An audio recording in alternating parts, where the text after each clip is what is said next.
come now to the fourth visit, where I shall introduce you to your greatest asset, and with this introduction, the master key to success will be within your easy reach.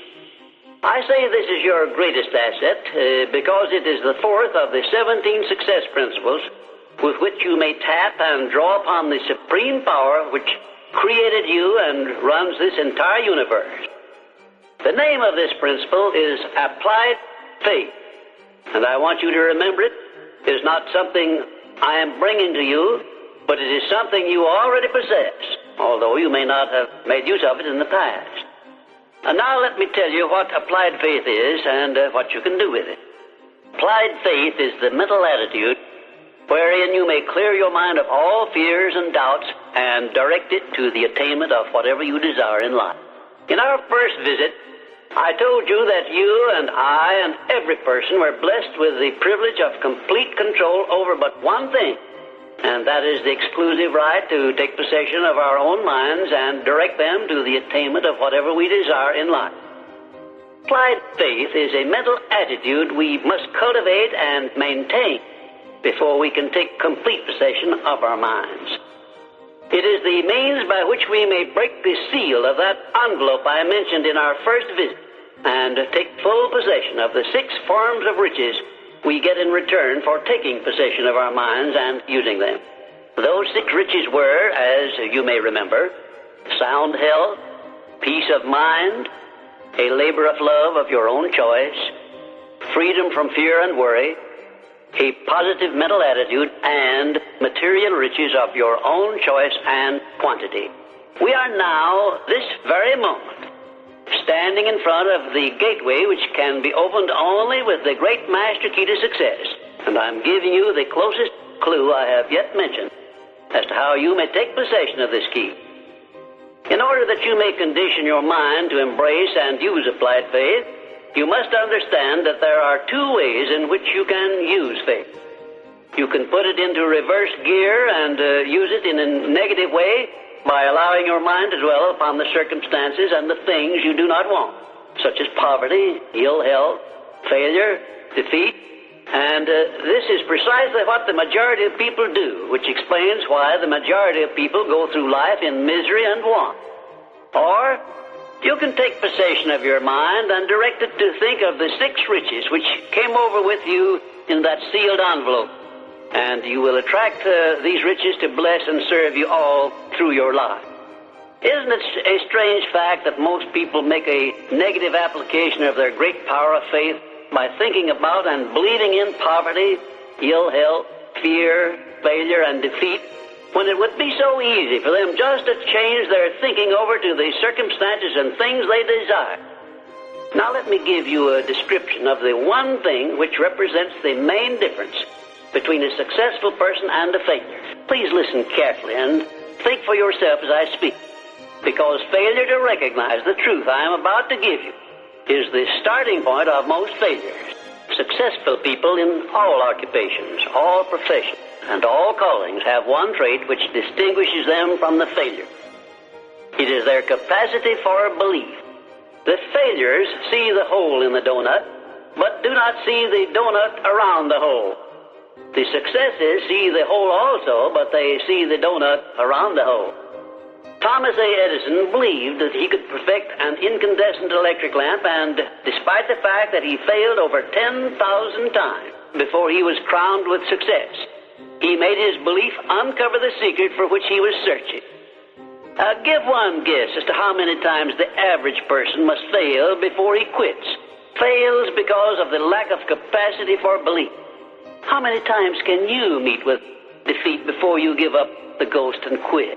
Henry Ford believed he could build a self-propelled vehicle which would take place of the horse and buggy. And despite the ridicule of relatives and neighbors and the lack of finances, he transmuted his belief into an industrial empire which changed the entire American way of life. Mind you, Ford did this with very little education and no operating capital to begin with. Right here, let me ask you a question which may well change your entire life. You perhaps have an idea or a plan which would be useful to other people.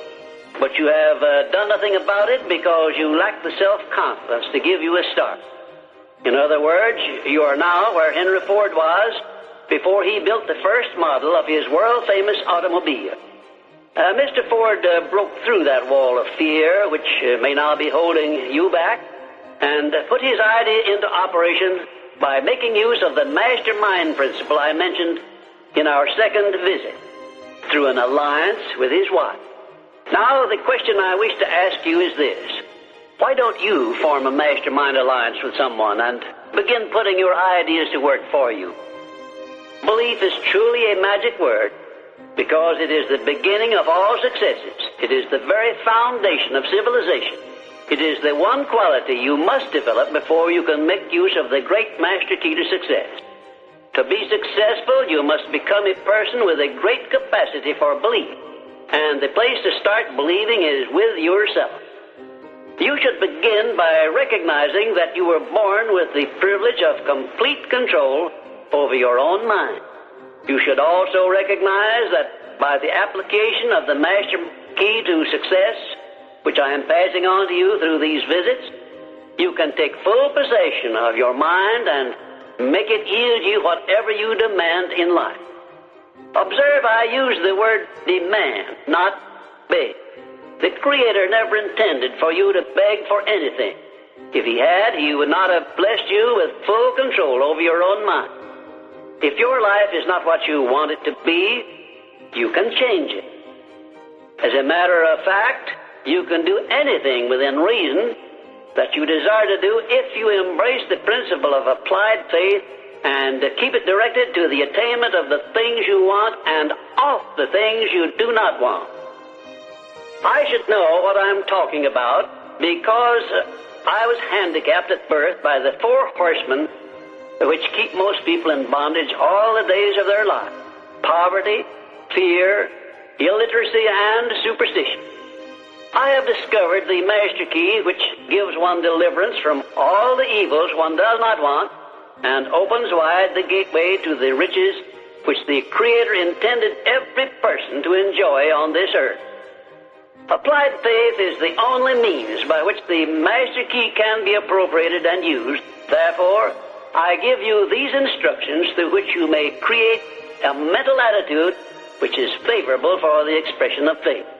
1, know what you want and believe that you can and will get it.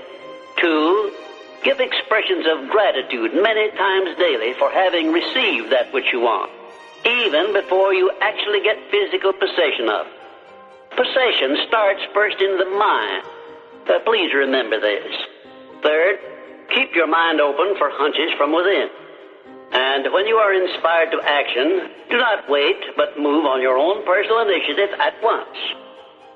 Remember, there can be no application of applied faith without action.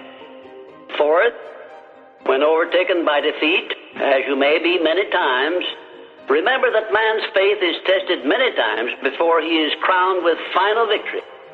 And accept your defeat as nothing more than a challenge to keep on trying. And 5, a burning desire for the things or circumstances you want is the starting point of all applied faith. Be definite, believe, and act. And keep on acting if at first you meet with defeat. 6, when doubt creeps into your mind, remember that whatsoever a man believeth, that shall he also reap.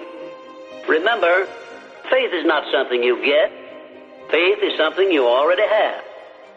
But you may be using it in reverse gear by believing in the circumstances and things you do not want, the things you fear. Remember also that faith is guidance only. It is not a power which will bring you what you want, but a power that can guide you to go after what you want and get it. Remember, too, that your faith is limited only by your own capacity to believe. You can do whatever you make up your mind to do. I believed I could give the world a practical philosophy of success which would free men and women from their fears and limitations. I stood firmly back of that belief through 20-odd years of effort. and saw my belief give freedom to millions of people. Do the thing, said Emerson, and you shall have the power. May I paraphrase this great truth by saying, believe and you shall receive. And now, until our next visit, will you please remember that your life is exactly what you make it by your own mental attitude.